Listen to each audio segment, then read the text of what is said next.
part of my mission is to help them see, okay, the cat is out of the bag. This is here to stay. So how can we use this to enhance our humanity and prevent to dehumanize us? Expanding possibilities, the mindset zone. I'm your host, Anna Melikian. I'm here to support you, increase your impact while preventing burnout. The Mindset Zone is a place to pause, increase your self-awareness, and embrace the experimentation mindset. Find more resources, including information about the Mindset Zone book and audiobook at mindset.zone.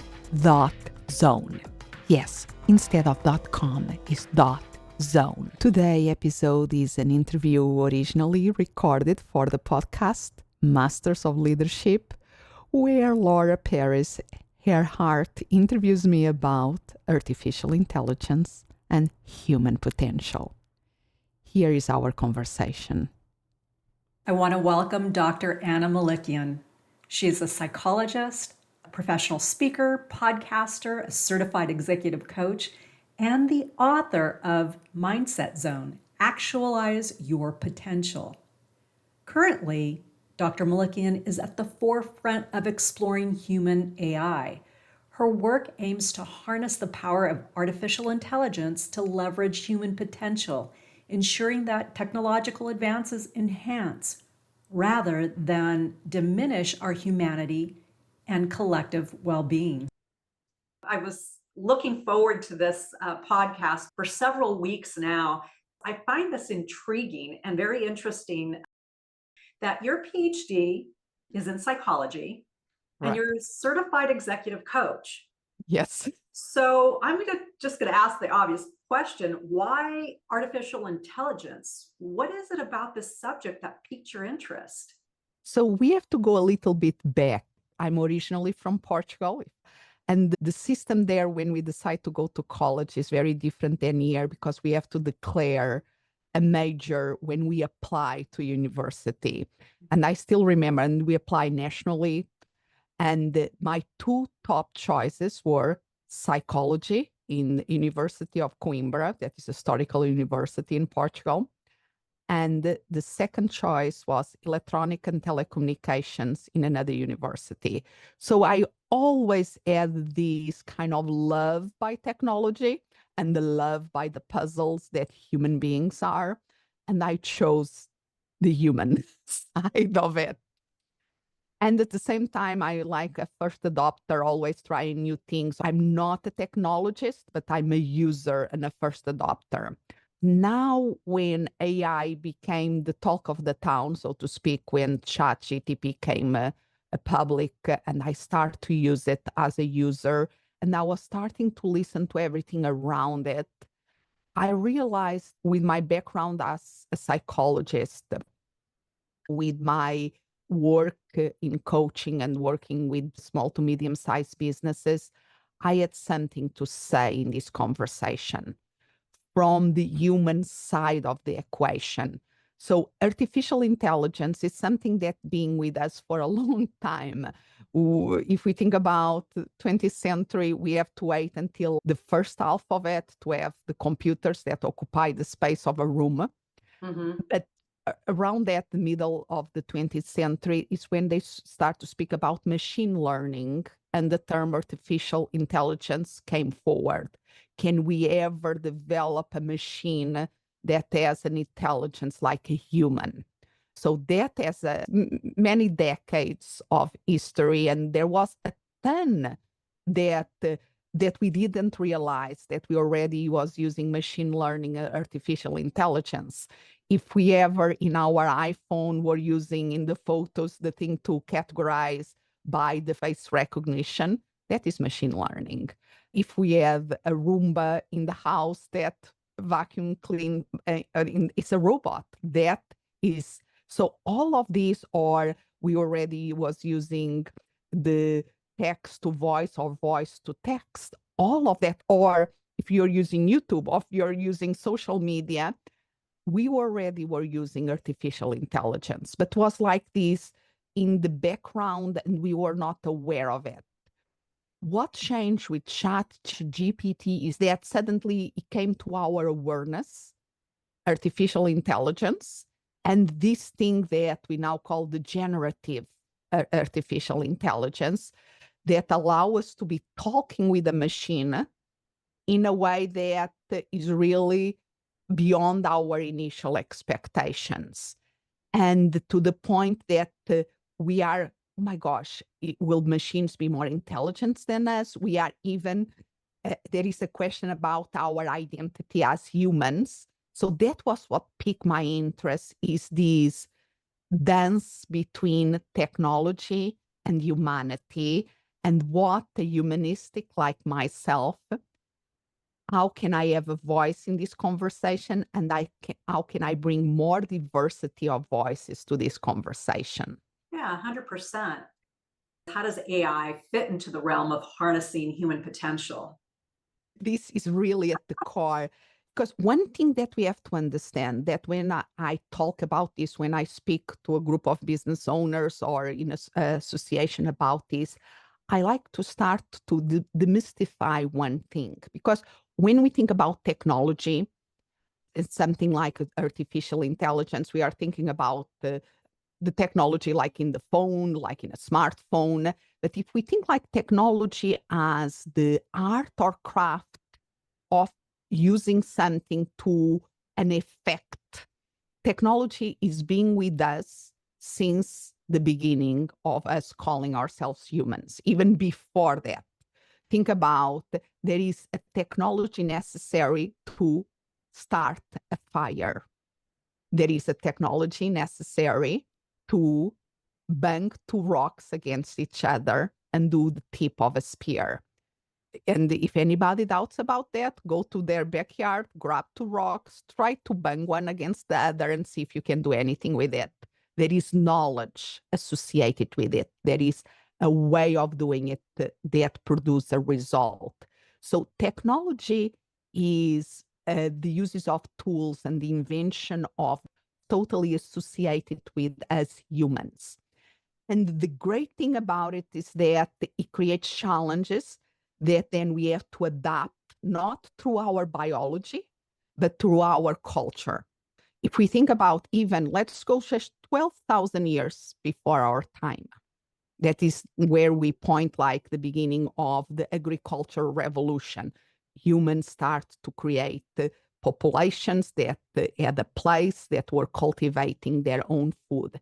Think about all the technology that was necessary to develop for that. And then we are not much different biologically from that beings, human beings, 12,000 years ago, but culturally, think about the difference. Then the invention of writing. That was a huge technological revolution that changed everything. And the way that we think about ourselves and relate to ourselves, and philosophy and then science, all of that at the beginning with the invention of writing that is also related with all technology developed. So fast forward to now, we are living a time where there is a ton of technological developments with this big shining object nowadays that is artificial intelligence and generative AI. And this is a tool, an opportunity that is going to change a lot the way we live. And we can use it as a way to harness and enhance us and our humanity, or can be another thing to take us into the path of burnout, mainly in the workplace. That is what I think about the future of work a lot. So that is why it's a great opportunity, and AI, we can use it in a way to build a better future or not. And how can I bring more people to the table to make sure that this is to build a better future? Yeah, absolutely. Let's talk about the current state of AI and some of the most exciting applications that you're aware of that exist right now. What are they?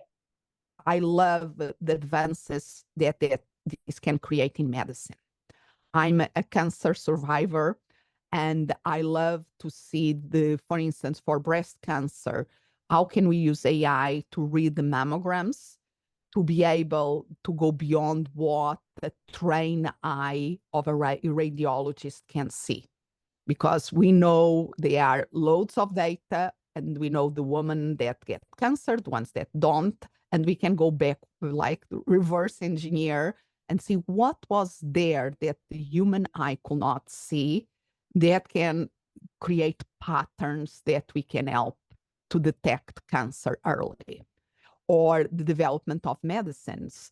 The AI allow us to accelerate the proteins, the match of the proteins that possibly will be a better match for then the clinical trials. So that are, I think, fascinating. And if you want something to mind-blowing, is there are some research being done about animal communication using AI, trying to understand for instance, the whales, the communication between whales or other animals.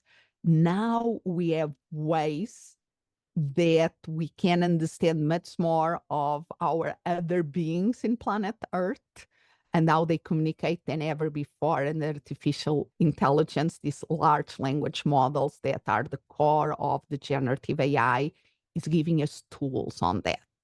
Yeah, it's so fascinating. There's so much around the wonderful world of AI. Like you said, Anna, it is dipping into medicine, science, at extraordinary measures and lengths that we couldn't even conceive years ago. What are some of the industries that you work with currently, and how are they incorporating AI or Gen AI into these companies? If you allow me, I will just answer with a different angle because, like you said, AI is permeating everything. Like, yes, we can still do things without computers, but it's not the more efficient way of doing things for most things. The same now with these new tools, this new technology. It's going to permeate everything, and then it's going to be the industries that adapt faster and embrace this and use this to the global good, and the ones that are trying to ignore it and just put their head on the sand. So I work a lot with micro businesses, small to medium-sized businesses that have the tendency to not want to be on the front line of these new technologies. They have been running their business for a while, is working, so why rocking the boat, so to speak? One of the things that I'm seeing doing is help them to see the possibilities, to expand their possibilities in a big way, and how by learning about AI, they can see new possibilities and new venues, even at an individual level. Even let me give you just an example. For instance, a vet clinic. How can a vet clinic use AI? If they, for instance, record a consultation and they have a system to do the summary of the consultation or the team meeting, think about the time that is saved in terms of resources. Interesting. So, what have you observed working with these companies that has worked or not worked for them around AI? A lot is, there is a mindset block because there are people, for instance, in the coaching world. I also work with coaches in their businesses that are really micro business, sometimes one person business. And coaches are incredible human beings, very good in what they do. And there is being in the coaching community a big percentage of coaches that I don't want to know anything about this. This is destroying our humanity and whole coach bots and all of that. So part of my mission is to help them see, okay, the cat is out of the bag. This is here to stay. So how can we use this to enhance our humanity and prevent to dehumanize us? So this changing of perspective that, okay, they like that. And this is an extreme example, but even for a business owner that don't think that this is going to affect them, changing their mindset around it and seeing this as an opportunity. And the first step, they have to educate themselves about it, at least have a more open view of it, to be open to learn about it and to educate themselves about that. That is the first thing. If you manage to help them see their beliefs around this, to shift, to have a different perspective, there is the thing that you can leverage to create change faster. Now that we've been talking about AI and Gen AI, how you see it being used and the opportunities, let's talk about the ethical and social implications. What are some of the main ethical concerns surrounding AI development and deployment that you can Yeah. talk to?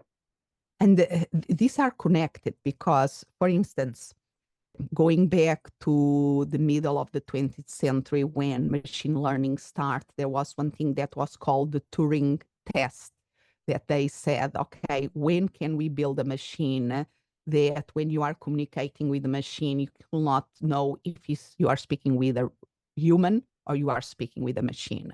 And when you devise a machine that you really don't know that is a human or a machine, it passes the Turing test. Nowadays, the chatbot bots will pass the Turing test with flying colors in most contexts. Not everything. There are ways of tricking them, but in most contexts, you don't know if it's a human in the other side or a machine. But ethically, even these companies not having really official guidelines, if you ask one of these bots, are you a human? You will say, no, I'm a machine and I'm generating this, and they have it programmed. So even these companies that are creating this, they know that they have to do this in a way that fulfills some ethical criteria of not deceiving.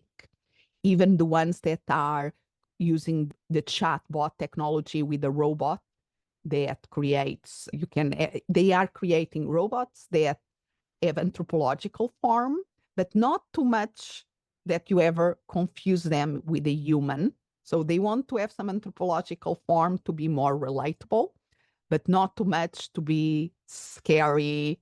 And that is the line. Who is defining that ethical concerns? And what are the rules of the game for this, for development and deployment? But even in things, let's just bring this a little bit more to the day-to-day of businesses and leaders that have to make decision. If they decide to use this type of technology in a chat format, in a website, or for customer service for their businesses, of course, diminish the costs. That is very attractive, absolutely. But if it deceives the potential customer or the customer to thinking that they are speaking with a person, and then they're realizing that it's not a person, that feels icky. That is deceiving and destroy trust. That is not good for any business. Right, it is very deceiving. So how do we ensure that AI is developed and used responsibly? And that is this line, and there is some learning curve here, but I'm seeing here with the chats, so sometimes they are very clear. I'm a chat bot. I'm here to help you initially, but if you need to speak with a human being, here is how. Not the tendency that we see now in customer support that almost some of them still have a human somewhere, but you have to peel layer after layer after layer until you get to speak with a human being in the other side.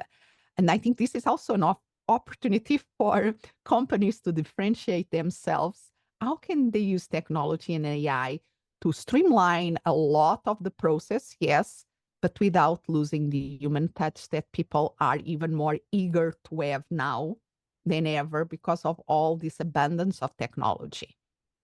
So I think it can be an opportunity. They still can use the technology to streamline the process in the back end to make people more efficient.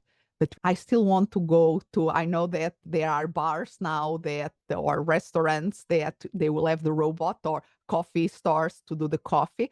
I still like the barista and that personal touch. Oh, 100%. Me too. Yeah, I love the conversation. But yeah, I've seen where they've used robotics in a small cafe or a restaurant where there's an actual robot delivering the food or the drinks. And there is that wow, and oh, we have to go there to see it. Yes, absolutely. And then business Right. wise, that can be very interesting. But I like to go to a restaurant that people know my name and I know the name of the waiter. I like that. And I think in this world now with so much of these new things, and we have as human beings, these kind of things, we like change, we like the new. And at the same time, if it's too new, too fast, we react against it. So we have to navigate this as a dance, 2 steps forward, 1 step back. But humanity, I think, is the human touch is more important than ever.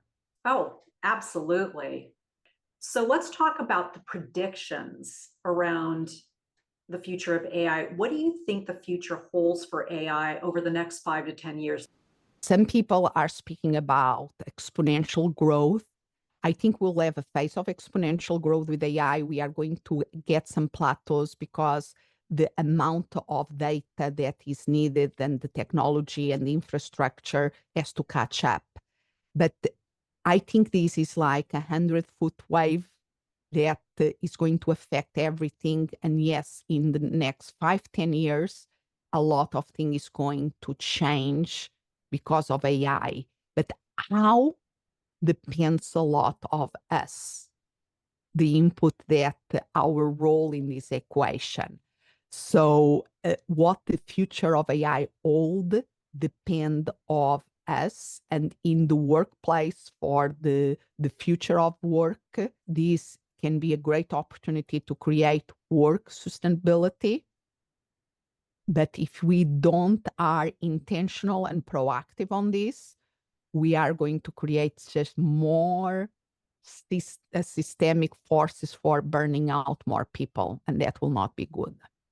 And that's something since the pandemic, burnout has been right in the face of everything that we do, what we talk about. It is out there. And I know that the psychologists have been exponentially exerting themselves to be able to handle such a high volume of patients since the pandemic, dealing with burnout, dealing with stress. But I hope that AI is used productively in organizations today and responsibly, where it's going to help the workflow and workload for stakeholders versus overwhelming and crashing and burning.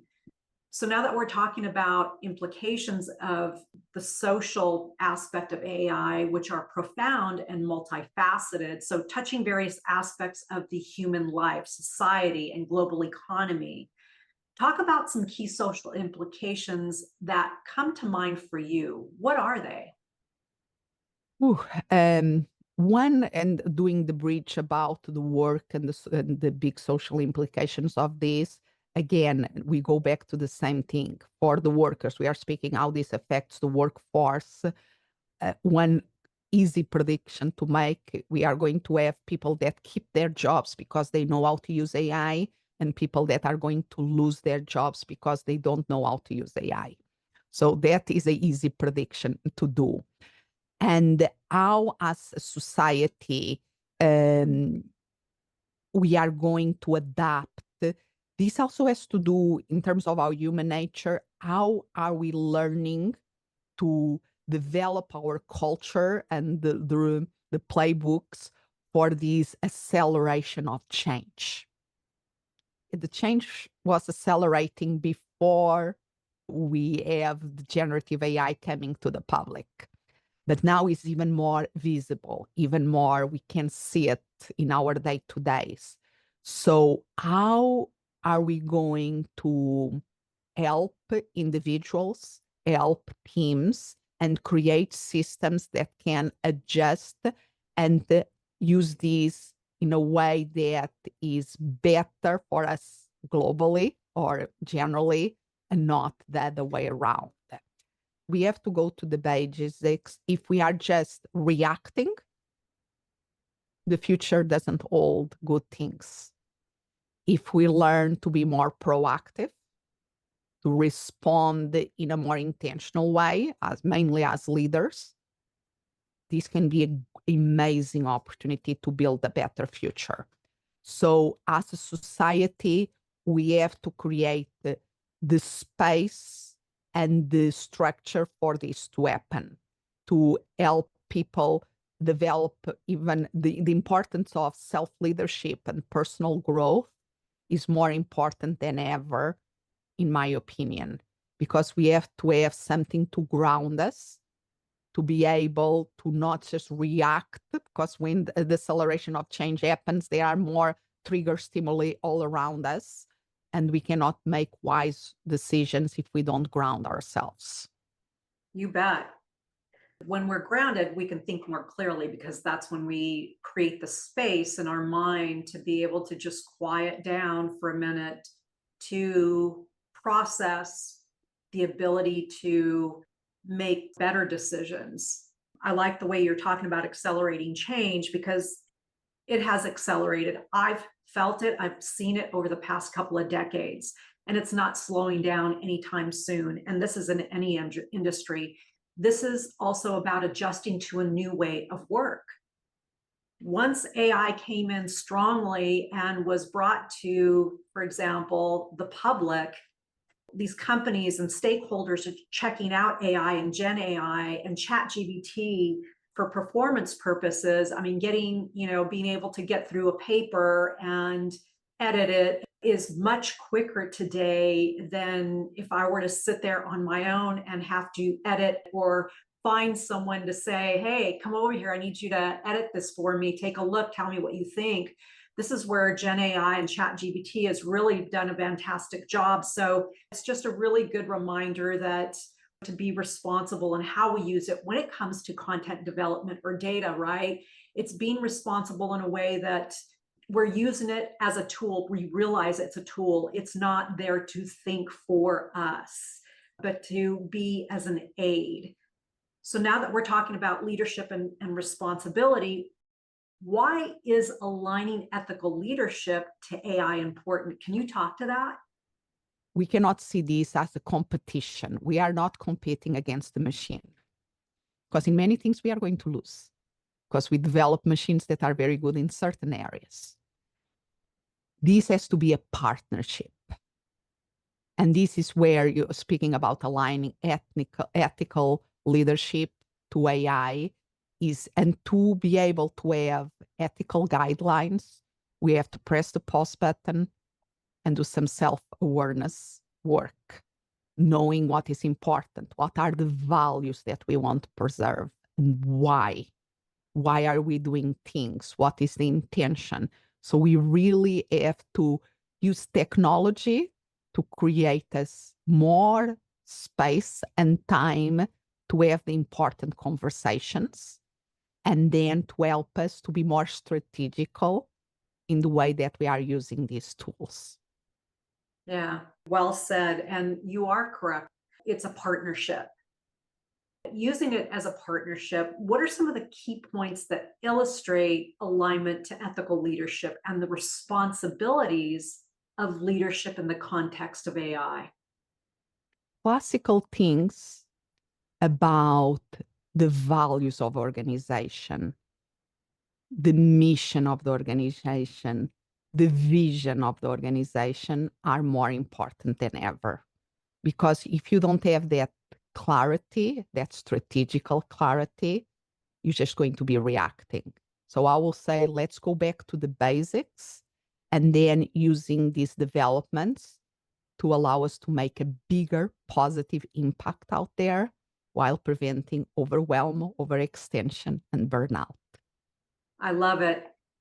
Dr. Melikian, thank you, thank you, thank you. This is an extremely important topic. And I know that anyone listening to this podcast is going to gain a lot of insight. Dr. Anna Melikian, thank you so much. And I am looking forward to talking again. I hope you enjoy this conversation, originally recorded for Masters of Leadership podcast. Please follow Masters of Leadership wherever you listen to this podcast.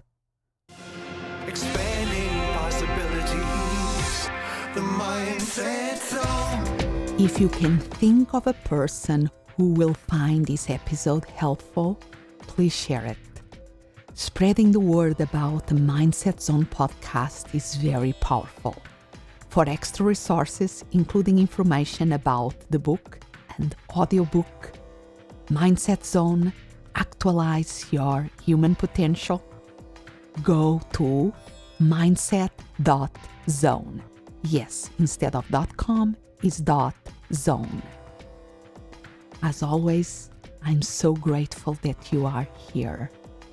Expand what's possible for you, for the ones around you, for the world.